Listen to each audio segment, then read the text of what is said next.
موضوع الدرس فی احوال المشرکین یوم القیامہ، سورۃ الاعراف، تفسیر ابن کثیر۔ الحمدللہ رب العالمین، والصلاة والسلام علی اشرف الانبیاء والسید المرسلین سیدنا محمد وعلی آلہ واصحابہ اجمعین۔ اللہم صلی علی سیدنا محمد وعلی آل سیدنا محمد کما صلیت علی ابراہیم وعلی آل ابراہیم وعلی آل ابراہیم فی العالمین انک حمید مجید۔ اعوذ باللہ من الشیطان الرجیم، بسم اللہ الرحمن الرحیم۔ وَلِكُلِّ أُمَّةٍ أَجَلٌ فَإِذَا جَاءَ أَجَلُهُمْ لَا يَسْتَأْخِرُونَ سَاعَةً وَلَا يَسْتَقْدِمُونَ۔ يَا بَنِي آدَمَ إِمَّا يَأْتِيَنَّكُمْ رُسُلٌ مِّنكُمْ يَقُصُّونَ عَلَيْكُمْ آيَاتِي فَمَنِ اتَّقَىٰ وَأَصْلَحَ فَلَا خَوْفٌ عَلَيْهِمْ وَلَا هُمْ يَحْزَنُونَ۔ والذین کذبوا بآیاتنا واستکبروا عنہا اولئک اصحاب النار هم فیہا خالدون۔ فمن اظلم ممن افترى علی اللہ کذبا او کذب بآیاتہ اولئک ینالهم نصیبهم من الکتاب حتی اذا جاءتهم رسلنا يتوفونهم قالوا أين ما كنتم تدعون من دون الله قالوا ضلوا عنا وشهدوا على أنفسهم أنهم كانوا كافرين۔ قال المؤلف والمفسر رحمه الله تعالى أدام النفع بعلومه وعلومكم في الدارين آمين، إلى أن قال يقول تعالى ولكل أمة أجل فَإِذَا جَاءَ أَجَلُهُمْ وَلِكُلِّ أُمَّةٍ أَجَلٌ أي قرن لفظ کیا ہے آگے اللہ وجیل، یعنی ہر امت جو ہے، ہر جماعت جو ہے، ان کے لیے ایک وقت مقرر ہے۔ جب وہ وقت آ جائے گا فَإِذَا جَاءَ أَجَلُهُمْ أَجَلَ اللَّهِ فَإِذَا جَاءَ أَجَلُهُمْ أَيْ مِيقَاتُهُمْ الْمُقَدَّرِ لَهُمْ لَا يَسْتَأْخِرُونَ سَاعَةً وَلَا يَسْتَقْدِمُونَ۔ جب ان کا وقت مقرر آ جائے گا جو اللہ نے مقرر کیا ہے، تو نہ تو وہ وقت اس گھڑی سے پیچھے ہو سکتا ہے اور نہ آگے ہو سکتا ہے۔ لیکن بات سمجھیں کہ یہ محاوراتی کلام ہے کہ وہ وقت پیچھے ہو جائے نہیں، لیکن جلدی بھی نہیں ہو سکتا۔ تو معنی یہی ہے کہ اصل جو وقت ہے وہ معین ہے۔ جیسے ہم کوئی چیز خرید رہے ہیں، ہم کہتے ہیں کہ بھائی مہربانی کر کے کوئی کمی زیادتی نہ کر، تو اب مقصود تو یہ ہوتا ہے نا کہ زیادتی نہ پر کمی کرنے کا، کمی نہ ہو پر زیادتی کرنے کا کیا مقصد ہے؟ تو یہ معنی یہ ہے کہ نہ وہ مؤخر ہوگا نہ اس سے پہلے آ سکے گا۔ جو اللہ نے وقت معین کر دیا ہے اسی وقت پر فرد ہو، جماعت ہو، جیل ہو، سب کی ایک گھڑی مقرر ہے، اور اس گھڑی پر ان کے لیے موت آ جانی ہے اور اس دنیا سے انہوں نے گزر جانا ہے۔ اس کی تقدیم تاخیر اسی طرح دوسری جگہ ہے، ان اجل اللہ اذا جاء لا یؤخر، جب وقت مقرر آ جاتا ہے وہ پیچھے نہیں ہوتا۔ اس کے بعد فرماتے ہیں ثم انذر تعالی بنی آدم انہ سیبعث الیہم رسلا یقصون علیہم آیاتہ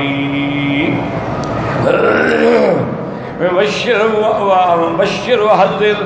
اب اس کے بعد اللہ تبارک و تعالیٰ فرماتے ہیں کہ اے بنی آدم، تمہارے پاس میرے بھیجے ہوئے پیغمبر آئیں گے اور وہ تمہیں آ کر یہ قصور علیکم آیاتی، میرے آیات مبارک ہیں وہ تلاوت کریں گے، پڑھیں گے، تمہیں سنائیں گے۔ تو اس کے جو ہے تمہیں ایمان والوں کو خوشخبری دیں گے اور کافروں کو اللہ کے عذاب سے ڈرائیں گے۔ فمن اتقى واصلح ای ترک المحرمات وفعل الطاعات، جو آدمی پیغمبروں کی بات سننے کے بعد، ایمان لانے کے بعد اللہ سے ڈر گیا، کیا مانا؟ جو حرام چیزیں ہیں ان کو چھوڑ دیا، اور جو اللہ نے اطاعت فرما برداری کا حکم دیا ہے وہ پورا کیا، فلا خوف علیہم ولا هم یحزنون، ان پر تو نہ کوئی ڈر ہوگا اور نہ ان کے لیے کوئی غم ہوگا۔ اللہ تبارک و تعالی حتیٰ کہ قیامت والے دن جو سب سے شدید دن ہے نا، لا یحزنهم الفزع الاکبر، اللہ کے بندوں پر کوئی کسی قسم کا اثر نہیں ہوگا، اللہ کی انعام میں اور راحت میں اللہ کے عرش کے سائے میں کھڑے ہوں گے۔ والذین کذبوا بآیاتنا واستکبروا عنها ای کذبت بها قلوبهم واستکبروا عن العمل بها، جن لوگوں نے دل سے ہمارے آیات کی تکذیب کی اور عمل سے تکبر کیا، اعراض کیا ہماری آیات پہ، نہ ایمان لائے نہ عمل کیا، اولئک اصحاب النار هم فیہا خالدون ای باکسون فیہا مکثا مخلدا، یہی وہ لوگ ہیں جو ہمیشہ جہنم میں رہیں گے۔ تو جن لوگوں نے پیغمبروں کے آنے کے بعد، اللہ کے آیات سننے کے بعد تکبر کیا، انکار کیا، کفر کیا، ان کا ٹھکانہ پر جہنم ہے، وہ ہمیشہ اسی جہنم میں رہیں گے اور کبھی بھی نہیں نکالا جائے گا۔ اور فرمایا فمن اظلم من افترى على الله كذبا او كذب بآياته اولئك ينالهم نصيبهم من الكتاب حتى اذا جاءتهم رسلنا يتوفونهم قالوا اين ما كنتم تدعون من دون الله قالوا ضلوا عنا وشهدوا على انفسهم انهم كانوا كافرين۔ فمن اظلم من افترى على الله كذبا او كذب بآياته لا احد اظلم، اس سے بڑا ظالم کون ہے جو اللہ پہ جھوٹ بولتا ہو؟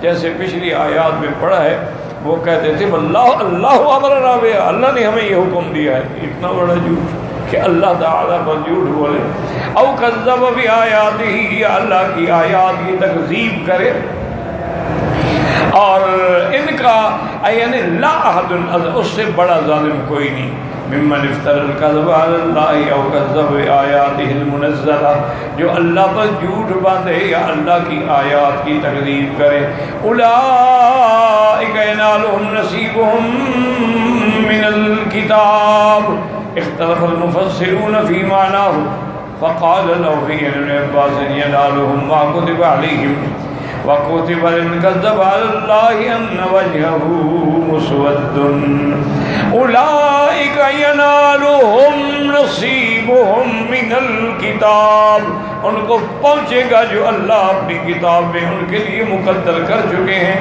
تو اس آیت کے معنی میں حضرت ابن عباس فرماتے ہیں یعنی ان کو پہنچے گا جو ان کے لیے لکھا ہے اللہ نے، اور اللہ نے یہ لکھا ہے کہ جو لوگ اللہ پہ جھوٹ بولیں گے یا تکذیب کریں گے، قیامت والے دن ان کے چہرے سیاہ ہوں گے۔ یوم تبیض وجوہ وتسود وجوہ، قیامت کے دن لوگ ہوں گے اللہ کی رحمت سے ان کے چہرے روشن ہوں گے، اور جو کافر تھے، منکر تھے، مشرکین تھے، ان کے چہرے جو ہیں وہ سیاہ۔ اسی لیے اللہ نے یہی لکھا، وقال علی ابن ابی طالب یکن نصیبهم من الاعمال من عمل خیر جزا به ومن عمل شرا جزا به۔ ایک معنی یہ بھی ہے کہ نصیبهم من الکتاب معنی من الاعمال، جس نے اچھا کام کیے، اچھے عمل کیے، اس کو جزا بھی ملے گی، اور جس نے برے کام کیے اس کو برائی کی سزا ملے گی۔ فَمَن يَعْمَلْ مِثْقَالَ ذَرَّةٍ خَيْرًا يَرَهُ وَمَن يَعْمَلْ مِثْقَالَ ذَرَّةٍ شَرًّا يَرَهُ۔ وقال مجاہد ما وعدوا به من خیر والشر، انہوں نے کہا کہ اللہ کا لکھا ان کو پہنچے گا، کیا مانا؟ جو بھلائی کا وعدہ تھا ان کو بھلائی کا وعدہ پہنچے گا، اور جن کے ساتھ اللہ کے عذاب کا وعدہ تھا ان کو عذاب پہنچے گا۔ اسی لیے دوسری جگہ قرآن پاک میں آتا ہے کہ وَنَادَىٰ أَصْحَابُ الْجَنَّةِ أَصْحَابَ النَّارِ، کہ جنت والے جہنمیوں کو پکاریں گے، أَن قَدْ وَجَدْنَا مَا وَعَدَنَا رَبُّنَا حَقًّا، فَهَلْ وَجَدتُّم مَّا وَعَدَ رَبُّكُمْ حَقًّا قَالُوا نَعَمْ، وہ کہیں گے اے جہنمیو، اللہ نے جو ہم سے وعدہ کیا تھا جنت کا، نعمتوں کا ہمارے ساتھ، تو اللہ کا وعدہ پورا ہو گیا۔ فَهَلْ وَجَدتُّم مَّا وَعَدَ رَبُّكُمْ، اور تمہارے لیے جہنم اور سزا کا پورا ہو گیا؟ یعنی پورا ہو گیا۔ تو اللہ نے جس کے لیے جو لکھا ہے وہ ہر حال میں پورا ہوگا۔ وَقَضَىٰ قَالَ قَتَادَةُ وَالضَّحَاكُ وَغَيْرُ وَاحِدٍ وَاخْتَارَهُ ابن جرير رحمۃ اللہ علیہ۔ وقال محمد بن كعب القرظي أولئك ينالهم نصيبهم من الكتاب قال عمله ورزقه وعمره۔ ایک ترجمہ لوگوں مفسرین نے یہ بھی کیا ہے کہ کتاب میں جو اللہ نے اس کا رزق لکھا ہے، جو اس کا عمل لکھا ہے، جو عمر لکھی ہے، وہ ہر حال میں پوری ہوگی۔ وَقَذَا قَالَ الرَّبِيعُ بْنُ أَنَسٍ وَعَبْدُ الرَّحْمَنِ بْنُ زَيْدٍ بْنُ أَسْلَمَ وَهَذَا الْقَوْلُ قَوِيٌّ فِي الْمَعْنَى وَالسِّيَاقُ يَدُلُّ عَلَيْهِ۔ اور اب مفسر فرماتا ہے کہ معنی میں غور کیا جائے تو یہ قول زیادہ قوی ہے، اور سیاق بھی اسی پہ دلالت کرتا ہے۔ حَتَّى إِذَا جَاءَتْهُمْ رُسُلُنَا يَتَوَفَّوْنَهُمْ وَالَّذِينَ الْمَعْنَى فِي هَذَا قَوْلِهِ إِنَّ الَّذِينَ يَفْتَرُونَ عَلَى اللَّهِ الْكَذِبَ لَا يُفْلِحُونَ لا يفلحون متاع في الدنيا ثم إلينا مرجعهم ثم نذيقهم العذاب الشديد بما كانوا يكفرون۔ اللہ فرماتے ہیں کہ جب ہمارے فرشتے آئیں گے ان کے روح قبض کرنے کے لیے، یاد رکھیں کہ اصل تو روح قبض کرنے کا اللہ کے حکم میں ہے، جس کو اللہ چاہتے ہیں اسی کا روح قبض ہوتا ہے، لیکن کبھی کبھی اللہ فرماتے ہیں اللہ یتوفی الانفس حین موتہا، اللہ خود قبضے میں لیتے، اور کسی جگہ فرماتی ہیں کہ یتوفاکم ملک الموت الذی وکل بکم، اللہ کا فرشتہ جو مقرر ہے وہ روح قبض کرتا ہے۔ اور کبھی یہ ہوتا ہے کہ رسولنا، ہمارے فرشتے، تو معنی اس کا یہ ہے کہ اصل حکم اللہ کا ہے اور ڈپٹی ملک الموت کی ہے، لیکن جب ملک الموت آتے ہیں تو ان کے ساتھ فرشتے رحمت کے بھی ہوتے ہیں اور عذاب کے بھی ہوتے ہیں، تو اس لیے کبھی اللہ نے سب کی طرف نسبت کی، کبھی ملک الموت کی طرف نسبت کی، اور حقیقت صحیح بات یہی ہے کہ روح ڈالنے والے بھی اللہ کی ذات ہے اور چھیننے والی بھی اللہ کی ذات ہے۔ اور اس کے بعد جناب فرماتے ہیں ان الذين يفترون على الله الكذب لا يفلحون، جو اللہ پہ جھوٹ بولتے ہیں وہ کبھی کامیاب نہیں ہوں گے۔ متاع فی الدنیا، چند روزہ زندگی کا نفع ہے، ثم الینا مرجعہم، انہوں نے پھر ہماری طرف ہی لوٹنا ہے، ثم نذیقہم العذاب الشدید بما كانوا یکفرون، پھر ہم ان کو سخت عذاب چکھائیں گے بسبب ان کے کفر کرنے کے۔ اور جیسے فرمایا من کفر فلا يحزنک کفرہ الینا مرجعہم فننبئہم بما عملوا ان اللہ علیم بذات الصدور نمتعہم قلیلا، جیسے اللہ نے فرمایا میرے محبوب جو لوگ کفر کرتے ہیں ان کے کفر پہ آپ غمگین نہ ہوا کریں، نہیں لاتے ایمان نہ لائے، آپ نے دعوت کی، تبلیغ کی، دین پہنچایا، بس ختم۔ انہوں نے ہماری طرف لوٹ کے آنا ہے، جب آئیں گے پھر ہم ان کو بتائیں گے کہ تم نے کیا کیا کیا ہے، اب اس کی سزا بھگتو۔ ان اللہ علیم بذات الصدور، اللہ تعالیٰ تو دلوں کے بھید بھی جاننے والے ہیں۔ نمتعہم قلیلا، تھوڑی سی مدت ہے دنیا کی، وہ ہم نے ان کو مہلت دی ہے، وہ کھا پی لیں۔ وقولوا إذا جاءتهم رسلنا يتوفونهم يخبر تعالى أن الملائكة إذا توفت المشركين تفزئهم عند الموت، کہ جب ملائکہ آئیں گے مشرکین کے روح قبض کرنے کے لیے، وقبض أرواحهم إلى النار يقولون لهم أين الذين كنتم تشركون بهم في الحياة الدنيا وتدعونهم وتعبدونهم من دون الله، اور وہ فرشتے آ کے ان سے کہیں گے کہ اے بدبختو، وہ کہاں ہیں جن کو تم نے اللہ کا شریک بنا رکھا تھا، اور جن کو تم ہر وقت پکارتے تھے، اور جن کو تم عبادت کرتے تھے اور اللہ کے سوا خدا سمجھتے تھے، حاجت روا سمجھتے تھے، مشکل کشا سمجھتے تھے، ادعوهم یخلصوکم مما انتم فیہ، بلاؤ نا ان کو تمہیں اس عذاب سے چھڑائیں۔ کہاں گئے وہ تمہارے خدا؟ کہاں ہیں وہ تمہارے آلہہ، وہ تمہارے حاجت روا، وہ تمہارے مشکل کشا؟ اب وہ کہیں گے ضلوا عنا اے ذهبوا عنا فلا نرجو نفعهم ولا خیرهم۔ اب وہ کافر کہیں گے کہ بھئی وہ تو پتہ نہیں غائب ہو گئے، پتہ ہی نہیں کدھر ہیں، ہمیں ان سے اب کیا امید ہو سکتی ہے؟ تو اس کے نتیجہ کیا نکلے گا؟ شاید ولا انفسہم، اور اقرار کریں گے واعترفوا علی انفسہم انہم کانوا کافرین، کہ واقعی ہم نے کفر کیا، ہم نے اپنے جانوں پہ ظلم کیا، اور آج ہم اسی کی سزا بھگت رہے ہیں، کوئی ہمیں چھڑانے والا نہیں، کوئی ہماری مدد کرنے والا نہیں ہے۔ قال ادخلوا في أمم قد خلت من قبلكم من الجن والإنس في النار كلما دخلت أمة لعنت أختها حتى إذا اداركوا فيها جميعا قالت أخراهم لأولاهم ربنا هؤلاء أضلونا فآتهم عذابا ضعفا من النار قال لكل ضعف ولكن لا تعلمون وقالت أولاهم لأخراهم فما كان لكم علينا من فضل وذوقوا العذاب بما كنتم تكسبون يقول تعالى مخبرا ما يقول لهؤلاء المشركين به المفترين عليه المكذبين بآياته۔ اللہ تبارک و تعالیٰ خبر دیتے ہیں ان مشرکین کے بارے میں جو اللہ پہ جھوٹ بولتے تھے، اللہ کی آیات کو جھٹلاتے تھے۔ ادخلوا فی امم قد خلت من قبلکم، تم بھی انہی کے ساتھ جاؤ، اے من امثالکم ولا صفاتکم، جو وہ بھی تمہاری طرح کافر مشرک تھے، اے من الامم السالفۃ الکافرہ، تم سے پہلے جو امتیں کافرہ تھیں وہ جس حال میں جہاں کی تم نے من الجن والانس فی النار، چاہے وہ جن ہے یا انس ہے، سب کو جہنم میں جانا ہے، تم بھی جہنم میں چلو۔ یا تم نے ان یکون بدلا من قول فی امم ویا تم نے یکون فی امم مع امم وقولوا، کہ ان کے ساتھ تم بھی جاؤ جہنم میں۔ اب اللہ فرماتے ہیں کہ عالم کیا ہوگا؟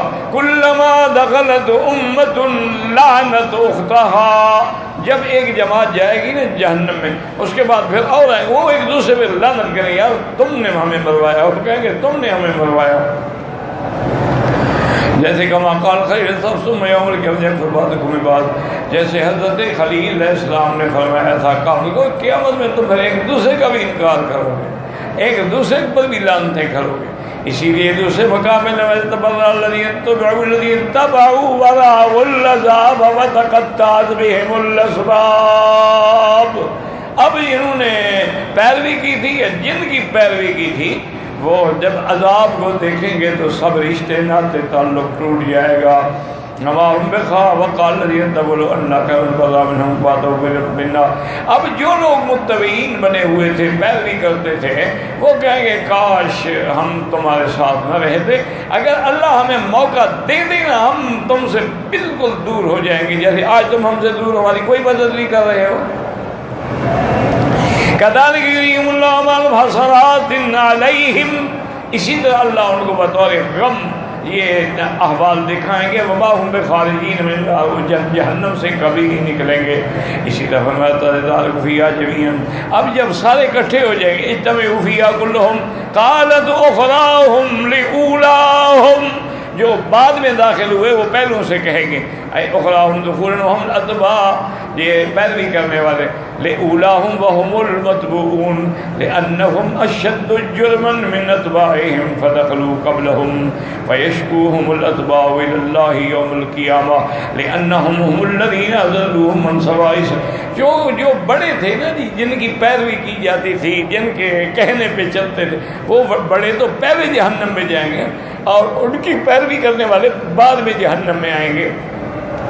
جب وہ آئیں گے تو کہیں گے اللہ یہی وہ بدبخت ہیں جنہوں نے ہمیں گمراہ کیا، مہربانی کر ان کو تو ہم سے بھی دگنا عذاب دے۔ اللہ نے فرمایا سب کے لیے دگنا ہے، فکر نہیں کرو، ان کے لیے بھی دگنا ہے، تمہارے لیے بھی عذاب ہوتے ہوتے وہ بھی تو دگنا ہو جائے گا، تو لہذا کوئی عذاب سے آج بچ نہیں سکتا۔ ربنا هؤلاء يضلونا فآتهم عذابا ضعفا من النار، اے اضعف علیہم العقوبۃ، ان پر ڈبل عذاب رکھ۔ یوم تقلب وجوہ النار یقولون یا لیتنا اطعنا اللہ واطعنا الرسول وقالوا ربنا انا اطعنا سادتنا وكبراءنا فاضلونا السبیل ربنا آتهم ضعفین من العذاب۔ جب ان کو جہنم میں جلایا جا رہا ہوگا تو کہیں گے ہائے کاش ہم اللہ کے حکم کی اطاعت کرتے، پیغمبروں کی اطاعت کرتے۔ پھر کہیں گے مولا ہم نے تین سرداروں کی اطاعت کی، ان بڑوں کی اطاعت کی، انہوں نے ہمیں گمراہ کیا ہے، یا اللہ ان کو تو دوہرا عذاب دینا۔ قال لكل ضعف فعلنا ذلك وجعلنا كلا بحسبه، اللہ فرمائیں گے ظالم وہ ہم نے سب کچھ کیا ہے، جو جیسے عذاب کو مستحق ہے اسی طرح اس کو مل رہا ہے۔ ہاں کا قول ہی فالذین کفروا وصدوا عن سبیل اللہ زدناہم عذابا، وہ لوگ جنہوں نے کفر کیا اور لوگوں کو بھی اللہ کے راستے سے روکا ان کو ہم بڑا عذاب دیں گے۔ جیسے فرمایا ولی حملنا اسقالہم واسقالہم اسقالہم، ان پر اپنے گناہ بھی ہوں گے اور ان کے پیچھے لگ کے جو گناہ لوگوں نے کیے ان کا بوجھ بھی ان پہ رکھا جائے گا۔ جیسے فرمایا من اوزار الذین یضلونہم بغیر علم وقالت اولاهم لأخراهم فما كانوا علينا من فضل فذوقوا العذاب بما كنتم تكسبون۔ اب وہ جو بڑے ہیں نا وہ ان کو کہیں گے یار تم کیوں ہمارے لیے ڈبل عذابی بات کر، کیا ہم نے کوئی ہم زیادہ ظلم کیا تھا تم سے، تم بھی چکھو اور ہم بھی عذاب میں مبتلا ہیں، عذاب چکھ رہے ہیں۔ وَلَوْ تَرَىٰ إِذِ الظَّالِمُونَ مَوْقُوفُونَ عِندَ رَبِّهِمْ يَرْجِعُ بَعْضُهُمْ إِلَىٰ بَعْضٍ الْقَوْلَ يَقُولُ الَّذِينَ اسْتَضْعَفُوا لِلَّذِينَ اسْتَكْبَرُوا، وہ جو کمزور تھے نا کہیں گے ان سے جو بڑے تھے لولا انتم لَكُنَّا مُؤْمِنِينَ، اگر تم نہ ہوتے نا بدبخت تو ہم ایمان لے آتے۔ وقال الذين استكبروا للذين استضعفوا صدناكم الهدى بعد إذ جاءكم، اور وہ جو بڑے ہو گئے ابھی ہم نے کہا تمہیں روکا ہے، جب ہدایت آ گئی تم نے خود قبول نہیں کی بل کنتم مجرمین۔ وقال الذين استكبروا للذين استكبروا بل مكر الليل والنهار إذ تأمرنا أن نكفر بالله ونجعل له أندادا وأسروا الندامة لما رأوا العذاب وجعلنا الأغلال في أعناق الذين كفروا هل يجزون إلا ما كانوا يعملون۔ اور وہ جو کمزور تھے ان کے کہنے پہ چلنے والے وہ ان سے کہیں گے اچھا ہائے کاش کہ تم لوگ ہمیں کفر کا حکم دیتے رہے، تم لوگوں نے ہمیں اللہ کے شریک بنوائے، واسر ہمارا وضابہ، اور پھر اس کے بعد شرمندگی کو چھپائیں گے۔ وجعلنا الاغلال فی اعناق الذین کفروا، اللہ تبارک و تعالیٰ ان کی گردنوں میں توق ڈالیں گے۔ اور اللہ فرماتی هل یجزون الا ما كانوا یعملون، ہم بدلہ اور سزا اسی کو دیتے ہیں جو جس قسم کے عمل کرتے ہیں، ورنہ ہم اپنی طرف سے کسی کو سزا نہیں دیتے۔ واللہ اعلم۔